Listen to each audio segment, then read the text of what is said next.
So my name's Molly.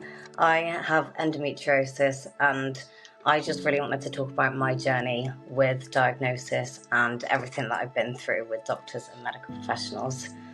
So my journey's quite a long journey. It's been kind of going on since I was about 16, and it's really affected my life a lot, and it's affected everything that I've done, really, with working, friendships, relationships. It has affected every aspect of my life, really. So my symptoms actually started back when I was 16. So pretty much from when my period started at 15, really. It didn't get bad until about 16, and it was just excruciating pelvic pain, painful bowel movements, really bad upper back pain and chest pain, just problems kind of all over pain-wise. It seemed like I was getting a lot of nerve pain as well, and I was going in and out of A&E a lot to try and find, but they couldn't ever really figure out what these symptoms were. But it's kind of progressed a lot since then. I've kind of since found out that I probably either got it in my chest or in my intestines, because I had a bowel obstruction when I was 16, and that caused a lot of problems. So yeah, it's been a bit of a lot with symptoms because they've changed a lot over the years, but I definitely say that since having my surgery, I've been a lot better. But I think typical symptoms I've always struggled with have been pelvic pain, back pain, leg pain, hip pain, back pain, and kind of in my upper and lower back, pretty much everywhere, really, with endometriosis pain. And yeah, a lot of my symptoms kind of as well involve nausea and just all sorts of kind of gastric issues that really affect me eating. I've got to be very careful what I eat and stuff, which flares my symptoms. So it's a lot. So I had, it's called an intestinal obstruction back when I was 16. So I was in hospital for about a week before they actually found it. And I basically had an adhesion grow on my intestine. And back then they thought nothing of it. They just thought, oh, she's had a bowel obstruction. We'll do emergency surgery, sort it out, and sent me on my way. And then only about a week ago, I actually found out that it was endometriosis all along.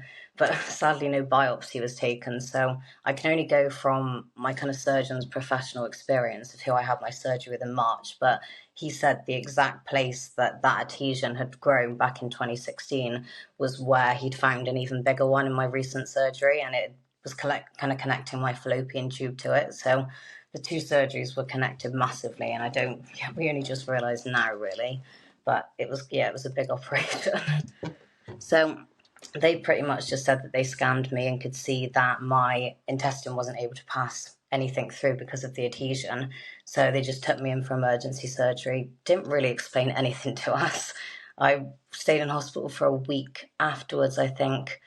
But that was honestly probably the most traumatic experience of my life, because they did every test under the sun before they actually did the CT scan, which was what they needed to do originally. But their CT scanner was broken, so it made it a lot harder for them to even realise I had an obstruction. And yeah, they pretty much just sent me on my way after that. So I was having colonoscopies, cameras down my throat, God, so many different things. To be honest, I was out of it in kind of with all the pain meds. I was out of it the whole time, but they were just, I think they were just hesitant to do any scan because they thought that the pain was in my head, even though, like, I've kind of read through my hospital notes, and all the notes are saying Molly is just screaming, crying, we don't know what to do with her. And it's like, I was in so much pain, and it felt like I was just left for like a week before they did anything. It was so traumatic. So we basically best described it as what you would get as contraptions. So when you have basically a baby, they pretty much said it was as severe as that, and the pain would contract really badly, and then it would kind of calm down, and then it would contract again, and it was pretty much just like that for a week, no matter what painkillers they gave me or anything.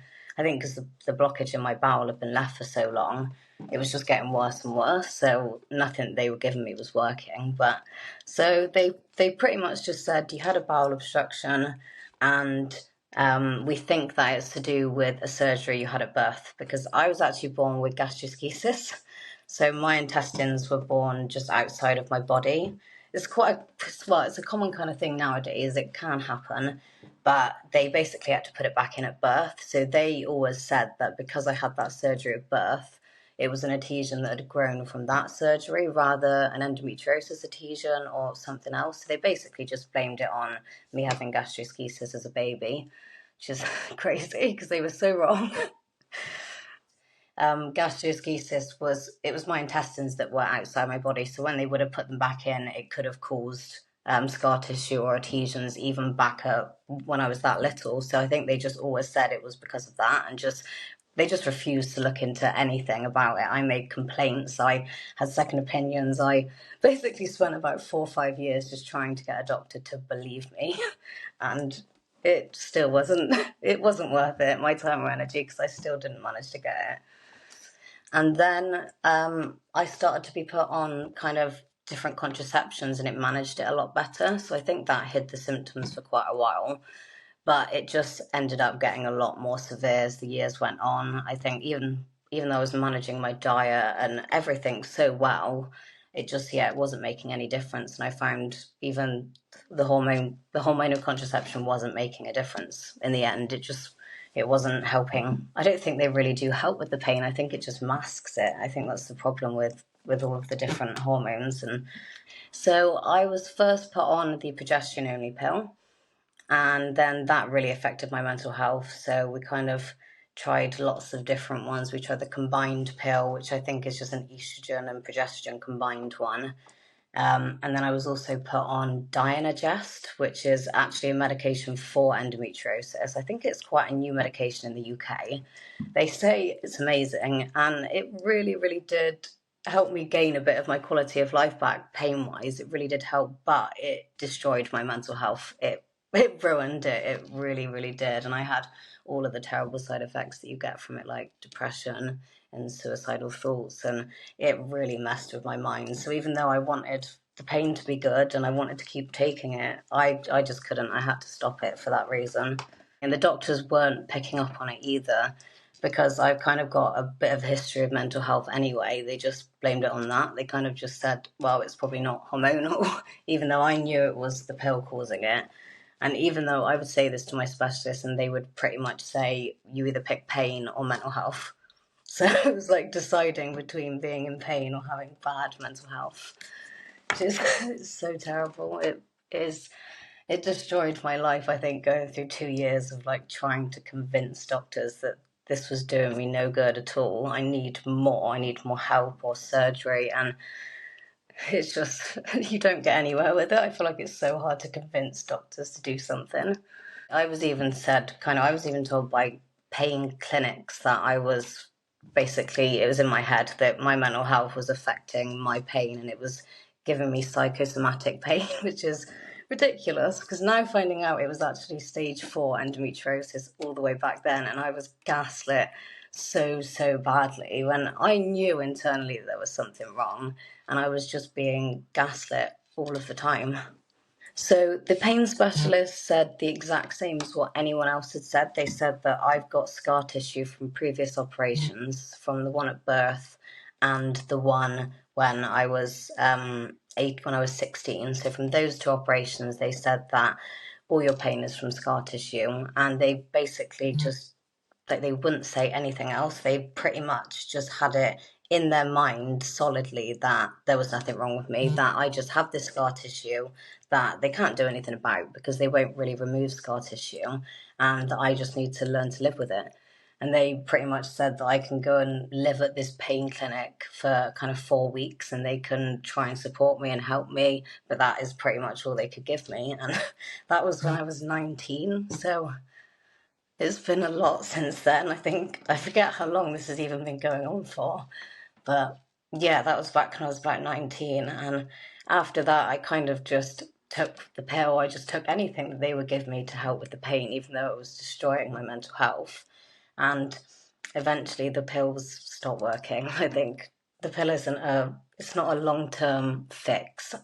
And like, now knowing what I know about my endometriosis, the pill actually worsened my endometriosis. It didn't stop it from going. It didn't make it better.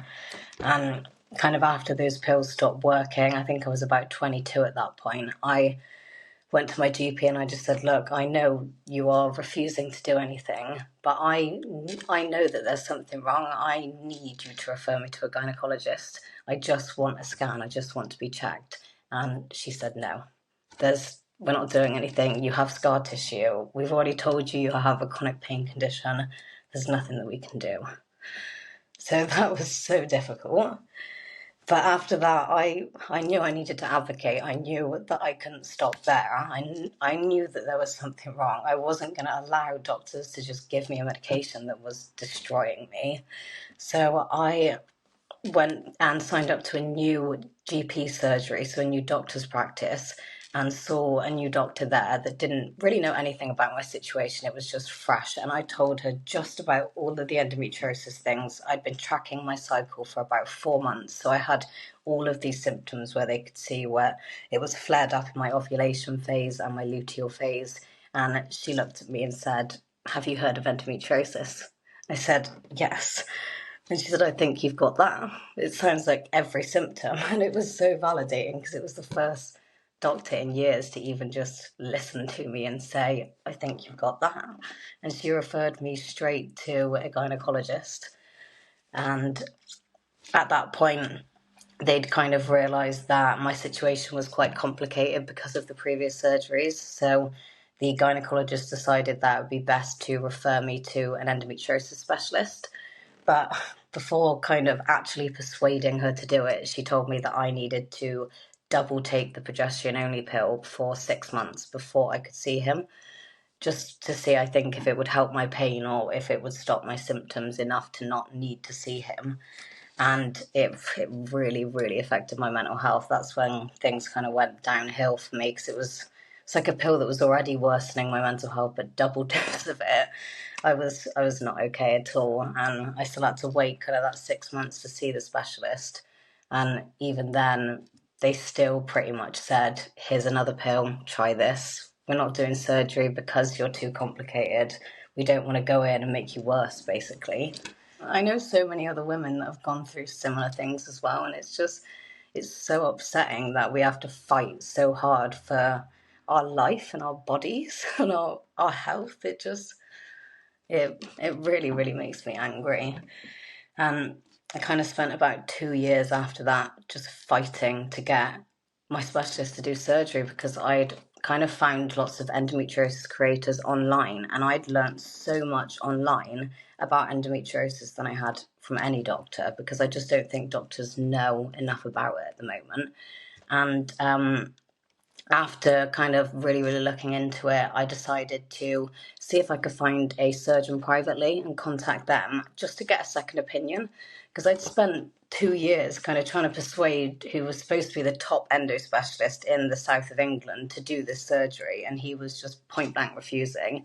I even had second opinions with the NHS, and they didn't refuse, but they said, if we do the surgery, you will be worse off afterwards, and that will be your fault, basically, for agreeing to do it and agreeing to let us do it. So at that point, my family were just horrified, to be honest. We just didn't know where else to go with them privately. So I did loads and loads and loads of research, found a private specialist, and went to see him in London. And it was the best decision I've ever made in my life. We were so lucky to be able to go privately, because I know it's not something that everyone can do. I am so grateful I was able to, but I wasn't getting anywhere with the NHS, and I was getting worse and worse. And when I saw that endometriosis specialist in London, he did a scan and could see that both of my ovaries were stuck on the left side. So he could see they were mobile, but they were still together on the wrong side. And a lot of my organs were in places that they shouldn't have been, which suggested lots of adhesions and things were kind of sticking organs together. So at that point, he pretty much said that he definitely thinks I have endometriosis, even just based on my symptoms, just from that one appointment with him. And he booked me in for surgery about 2 months later. So, yeah, that's when I officially got my diagnosis, which is back in March of this year. So it took so long to get there, because we had to find a way to even go privately. It wasn't something that my family, like kind of close family, could pay for, but we did manage to get the money together to be able to do it. And I'm so grateful, because I've been so much better since. It's increased my quality of life massively, the surgery, and I'm so thankful for it, just to even have my diagnosis to feel validated. So originally in my surgery, kind of when I woke up, my surgeon wasn't able to tell me then and there it was endometriosis, because he said what he'd seen looked kind of odd, not what you would normally see endometriosis wise. It wasn't kind of textbook endometriosis, what they call it. And he needed to do lots of biopsies and things. He said he was pretty sure that it was, but I think I needed the physical validation of the biopsies to come back. So we had about 3 weeks after the operation for this to come back. And he said that everything in the pelvic region was confirmed to be endometriosis. I broke down in tears at that moment, because it was like I knew anyway for so long that this was what was causing all of my symptoms, but I'd just been gaslit for so long that I almost didn't believe it myself. I needed to see it written down on paper saying that this was what was found and it is endometriosis. I think because I'm neurodiverse as well, I really am. I need to have the physical diagnosis and actually see it and understand it to be able to help myself and support myself. So it was a very, very emotional moment, very emotional. All of my family were just, I think, shocked, because in a way we still didn't believe that it was going to be endometriosis. I was terrified in my surgery before going in, just because they wouldn't find it. I wasn't even scared to have the operation. I was so excited to just see what they found, but I was also so nervous that they wouldn't find it, because then it would be back to square one of kind of where I'd been since 15. So it just felt amazing to finally have the diagnosis, and even though I had to get that privately and pay for it, it still feels good to know that I know now, I know for all of these years that I wasn't crazy. So I had excision surgery, yeah. So it was only excision done, I think, on all pelvic regions. I think they might have had to use some ablation on parts of my bowel, but I think that's because they have to sometimes. But it was mostly all excision, so everything was removed. He pretty much removed anything that looked suspicious. I expected recovery to be kind of 2-3 weeks, most people say. I mean, most people were getting back to work around then. But my recovery was really, really difficult. I think surgery is so much more complicated than people realise. I think because I've had surgery before, it wasn't so much for me. It was kind of like, I've done this before, I can do it again. But the recovery afterwards was extremely hard. I couldn't get out of bed for about 2 weeks, 3 weeks. And even then, I could only walk around slightly around my room. I couldn't really get up and down the stairs. It was probably about 6 weeks until I actually felt better at all. I was taking really strong painkillers and medications up to about the 3 week point. And yeah, it wasn't really until kind of even 8-9 week point that I started to feel myself again. And it was bizarre, because I was just so fatigued. I was so nauseous, so tired. I had kind of my diaphragm checked in the operation to see if there was any on the underside of my liver, and there wasn't. So they said that the effect of them kind of going into that area can make recovery a little bit longer. So I think the chest pain and things that I was suffering with, just it made recovery a lot. And I had in my head, oh God, am I going to get better now? Or is this surgery just messed me even more? But by the time kind of I got to that 8-9 week point, I felt so much better, and I was back to doing my normal activities. I mean, not quite doing my yoga and gym. I mean, I've always been really, really obsessed with yoga and going to the gym, lifting weights. I have had to stop all of that. I haven't. Those are the yoga I can still do, restorative yoga, but I have had to stop doing all of the things that I love in the gym, which is really sad. But I am getting a lot of my quality of life back that I didn't have before, just because I was suffering in pain for so long. I mean, the pelvic pain I had before this was just undescribable. It was 10 out of 10 pain. I was having near obstructions all of the time. And now it's so amazing that just having that surgery can really, really relieve some of those symptoms. I mean, my pelvic pain is pretty much gone. I don't suffer with really, really painful periods or really heavy periods now. I used to have periods for about 6 months, but now they're 3 or 4 days and really, really light. And I'm so thankful to my surgeon for this, because I had full trust in him, and at that recovery point, I just didn't think I was going to get better, and there was a light at the end of the tunnel. It did finally get better, and even though I can't do some of the things I used to be able to do, it's just made me embrace, I guess, my disability and mobility aids, and using any pain tools that I need to get by and to help me try and live as normal a life as possible. So my daily life at the moment, I think because of the recent news that I've had about the stage 4 endometriosis, it's been a bit of a lot to process. But since my surgery, I've been able to go out with friends again. I've been able to socialise a lot more. I can even drink alcohol now without getting pain, which I could never ever do before. And I still don't drink much, but it's still nice to be able to go out and have a drink if I want to with a friend. And I just feel like my quality of life it's improved so much, because I'm not on hormonal medication. I'm not so depressed. I think the hormones were almost having just as much of an impact as the pain, because the hormonal contraception was making me so depressed that I didn't know myself almost anymore. And just having a clear mind and not being on all of these hormones, because they are just fake hormones really, it's just given me so much clarity. And my mental health is probably the best that it's ever been, considering kind of all the news at the moment. So I find that there's so much that I could probably say when it comes to words of wisdom, because there's so many things along my journey that I've learned, and that I know you kind of just learn through the journey and through going with it. But I think, what if somebody would have said to me back years ago that diagnosis, or kind of undiagnosed or diagnosis, your pain is still valid, your pain is still real, it's still there.